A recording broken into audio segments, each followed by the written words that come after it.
someone a piece of literature, but it's very, very important. Yeah? Can I share a story with all of you? Yeah, I travel the country. I've been doing so for quite some time, distributing Srila Prabhupada's books, and pretty much every week we have amazing magical experiences, but I'll share one experience with you.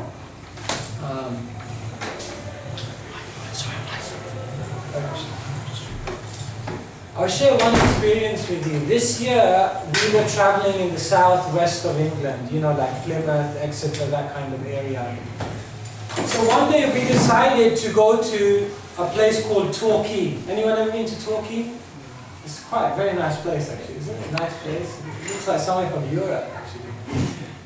Well, we are in Europe, but I mean, nice Europe. So we said that, so everyone, we all got into the van and we were all driving off to Torquay. We put it into the sat-nav. As generally happens with Hare Krishnas, we all fell asleep, except the driver, of course. So we all fell asleep, and by the time we all woke up, we were in the car park. So okay, we reached Torquay. So then we got out of the van, we took our books, and usually we just go into high streets and we just stop people at random and show them the books. So as we walked down and we got onto the high street, it was a really, really quiet and small place.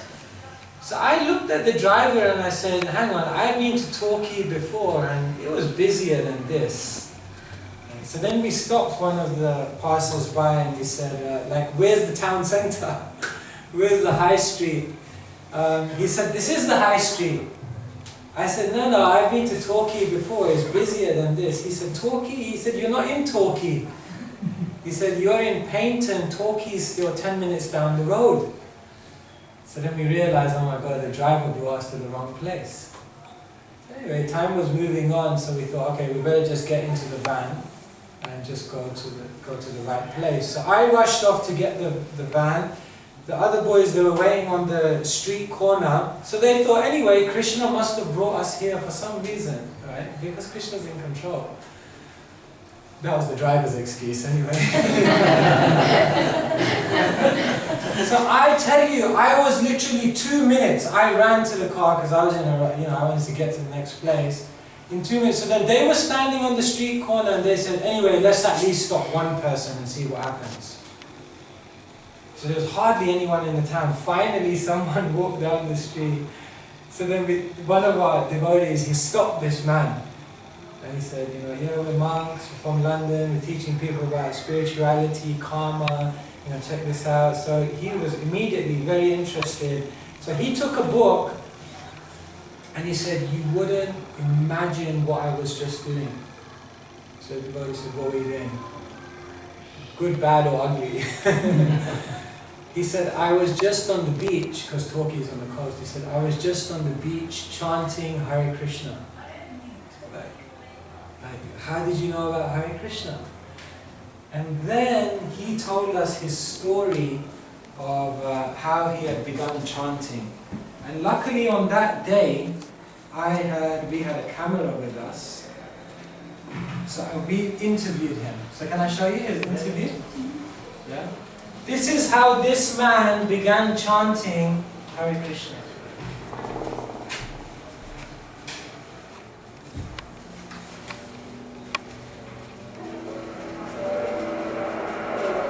So this is James, we met him today. He was the first person we met on the street, and he had quite an amazing story. So James, you tell us a bit about how you got the chant to be happy? My friend brought it back from Ireland because I was into higher levels of consciousness and things, and it sat on my shelf for a good 6 months, and then 10 days ago I sit and decided to read it, and since then I've stopped drinking, I've stopped smoking, stopped eating meat, and it just really touched me. I feel like I really understood it. Have you ever been to any Hare Krishna temples? Never. I've obviously spent more time in Christian churches and things, but never really felt something was missing, not quite. wasn't explanatory, and it's just when I started chanting, I mean, there's something about that makes you think, well, I'll try it, and if it's wrong, it's wrong, but it works, yeah. So that's very interesting. You've never been to a temple? No. You've never met any Hare Krishna devotees? Never. But you've read the book and you've got your own beads? I make my own beads, George Love. Yeah, oh, you make your own I make my own beads, yeah. From what it said about, I make my 108 beads, I can everywhere we now chant as much as I can. That's amazing. It stopped me from drinking and smoking and 10 days, which is... So we actually were in Paynton and we met James, first person on the street, obviously Krishna's arrangement, and we called him over, so he's with us now in about an hour. We're going to do a Harinam through the streets. Have you ever chanted through the streets? No. That's the first time, yeah? Okay, so we'll be doing some chanting through the streets, and it just shows the amazing power of the Master's books, where they can change someone's life almost instantaneously. Do you agree with that? So James, you read in the book that you need to chant, and obviously you didn't know any Hare Krishna devotees or you never visited any temple, so you made your beads. Yeah, I made my own beads. 108 beads with a Krishna bead, and they go on to turn around and chant again. And that was just all from reading the book. You never met anyone. The second day, I was there on all the beads and filled them up. Amazing. Isn't that amazing? Amazing. That's the power of the books. That's the power. And that's not something which is, oh wow, that's a one-off. I tell you, I meet people like that all the time. They got a book, they don't know any devotees, they don't know about any communities, they don't know about any temples. I even met one person who was chanting. He said, I didn't know any of you guys even exist. He said, I didn't know there was any movement or temples. I just read the books. The Swami, what he said made sense. And I just started chanting Hare Krishna because it was not only convincing, but when I started doing it, it just gave me so much of an experience.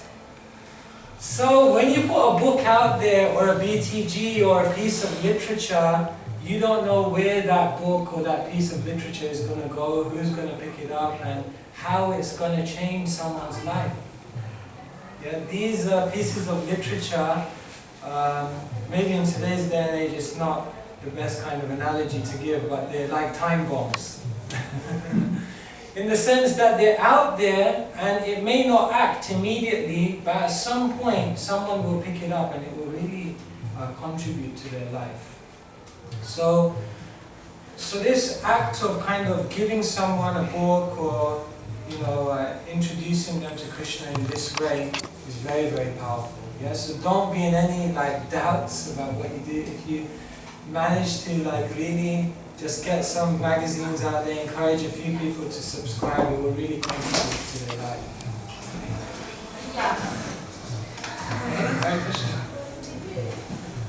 Okay, so this, to be honest, I don't like this word so much, preach. Well, we're going to use it anyway. So today we're talking all about preaching. Let me ask you a question. What do you think it means to preach? What does it mean to preach? What's preaching? Is it like spreading the information about? Yeah, you've experienced something nice and you want to share that with others. Excellent. Tell me what else comes to your mind when you think of preaching. What does it mean to preach? You're sending a message, you're providing a message. Yeah. Okay. Excellent. Sending a message to people, something, information that will help them. What else is preaching? It's talking about God. Talking about God. Very good. What I want you to do to get to the essence of what it means to preach. Can you preach without giving people a message? No? What do you think? You can actually. You can? Okay. Can you preach to someone without talking about God? Yeah? So I want you to get to the core. What does it mean to preach? Is it about inspiring kind of So without telling them about God necessarily or passing on a message, you're talking about your experience, whatever that is. Okay, so you want to inspire them? What do you want to inspire them to do? To be happy. To be happy? Okay, good. Bring the best from their first life, from themselves. Bring out the best in from themselves. And how do they bring out the best in themselves? By finding themselves. By finding themselves. And what's related to finding yourself? Or how can you find yourself? Who do you need to find first? God. Krishna. And Krishna. So I think if you look at preaching in its broadest context, this is what I would boil it down to. Bring someone closer to Krishna. Isn't it? That's what preaching is. You may tell them about Krishna, you may tell them about the Bhagavad Gita. By the end of your interaction, they may just like you. And if you're a Vaishnava, then just because they like you, now they're closer to Krishna, isn't it? So actually, preaching is a very, very broad thing. Sometimes we think, when you think of the word preaching, you think of like a heavy person giving a heavy message, but no, preaching is just a way to bring someone closer to Krishna. And it was George Harrison who said, isn't it? Everyone is looking for Krishna. Some know it, some don't. But everyone is looking for Krishna because everyone's looking for happiness. And Krishna is Rama, the reservoir of all happiness or pleasure. So we're helping people to become happy, we're helping people to find themselves, we're helping to inspire people. How? By bringing them closer to Krishna. So if you're able to get a BTG subscription, that's preaching, isn't it? Because you are bringing people closer to Krishna. But you know what? Even if you don't get someone to subscribe, if someone goes away with no literature at all, but they go away from the tent with a positive experience, they go away from meeting you with a nice feeling that was a nice person, then have they come closer to Krishna? Yes. So have you done your job as a preacher? Yes. So that's what we're trying to do more than anything. We're not interested just in numbers or in money or any of these things. We're just interested in what we can do to contribute to someone's life to bring them closer to Krishna. That's what it is. Yeah? So what I'm going to do, I'm going to run through 6 principles which I think are very important from whatever small experience I have in preaching. I'm going to go very, very quickly. And then I think this session will be more fruitful if you look at these principles and then you try to relate it to the BTG experience. And then we can have a bit of a discussion on how they apply to what you're doing. And if you have any questions on that. Yeah? So I'll just go very, very quickly. Okay, so preaching. I think the first thing that's important in preaching is to be personal with people. Yeah? Like,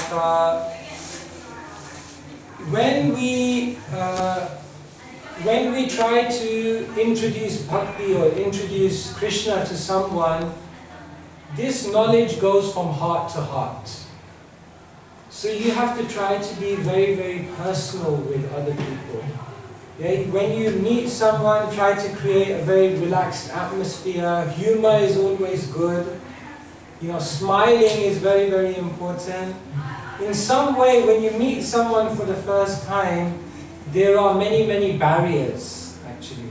You may have noticed when you meet someone for the first time, you start a conversation, there's a lot of barriers, isn't there? Half of the reason is because we live in a very impersonal age.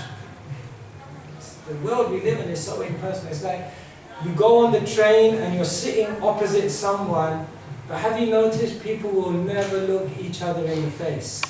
Instead, what they'll do is they'll look at the other person in the reflection in the window. And they're just looking at each other, and then at one point their eyes meet in the reflection, and then you look away.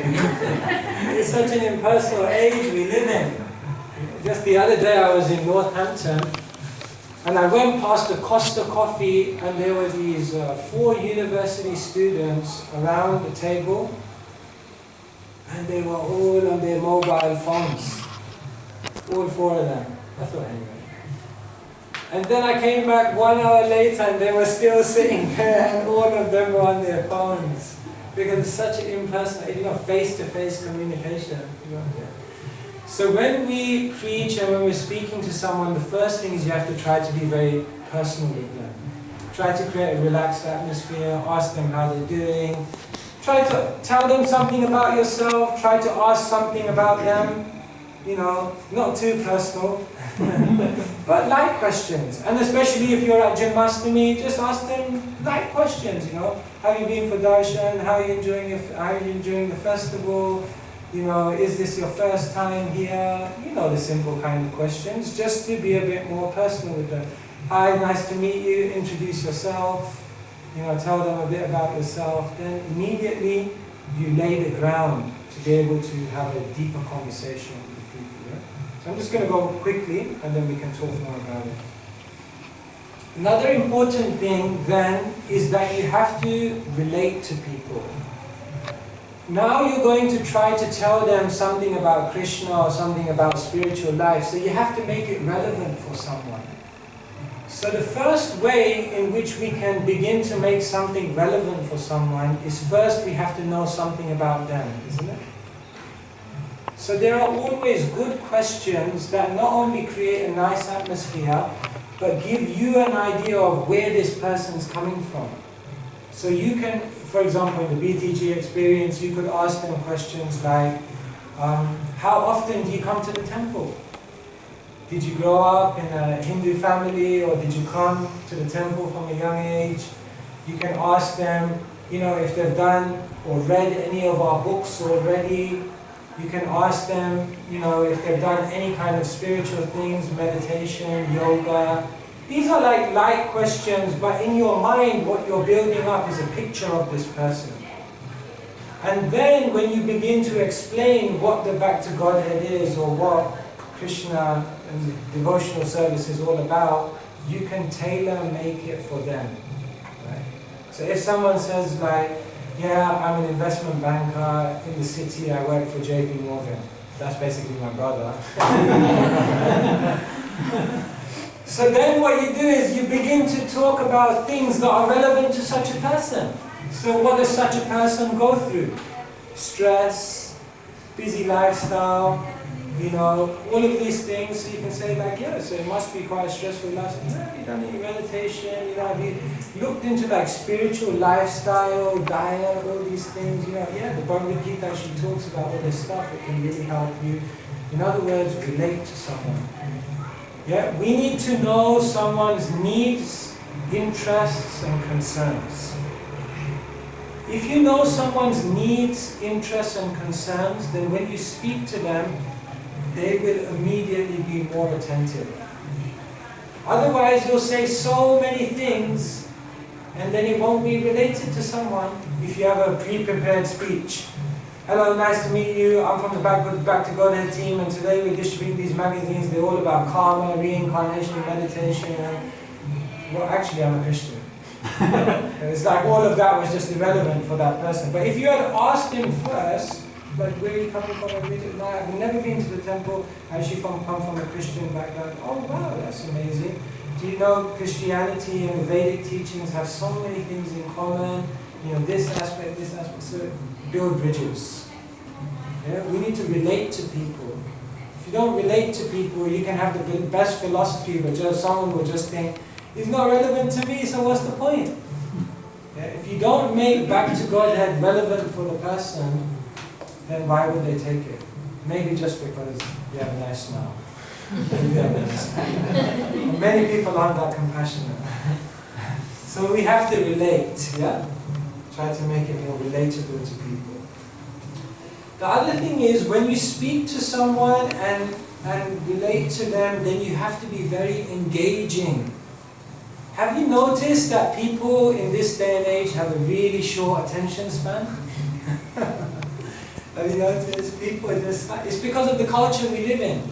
Because we live in such an instant culture, you want some information, you can immediately get it off Google. Right? You want, your shopping done, you can immediately get it ordered to your house. You want this, you want that, you want a coffee, instant coffee.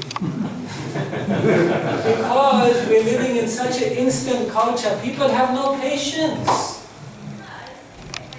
So you'll notice when you speak to people, sometimes their eyes and their mind, you can just see their mind is just going everywhere and it's totally not. So in order to speak to someone, you have to be very engaging with them. So that means humor is always a very good thing.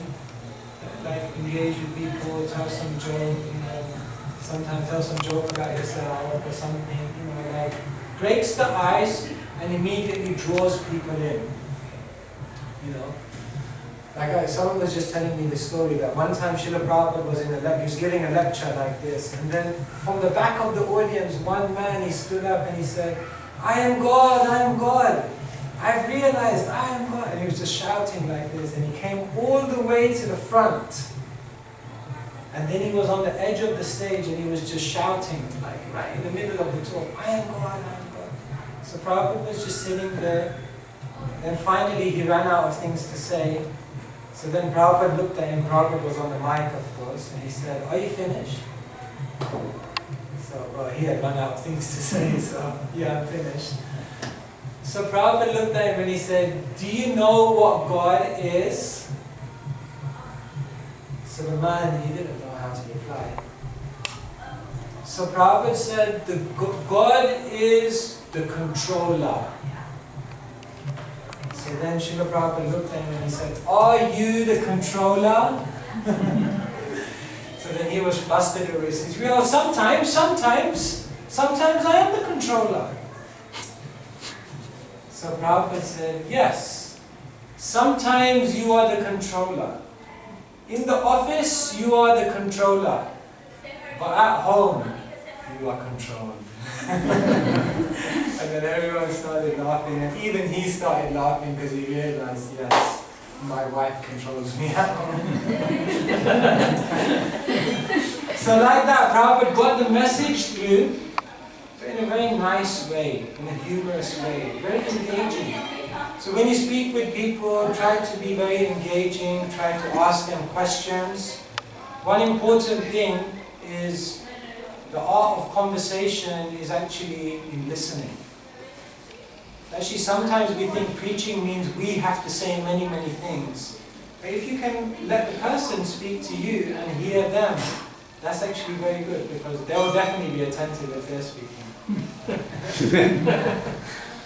So we should have conversation, we should be engaging, we should smile, we should make it relevant like this. Then we have more chance of connecting with people. Then we should be personal, we should relate, we should be engaging, but we should also be authentic. Ultimately, we want to give something that will help them, isn't it? So, thank you. So we should actually give them actually what Krishna is saying. Yeah? So in the name of being able to relate to them and being engaging, we shouldn't actually change the authenticity of the message that we're giving them. Because the message of Krishna is actually very, very powerful. The message of the Gita is powerful. So in the course of making something relevant, we should be very careful not to change the message. We should give them something which is authentic.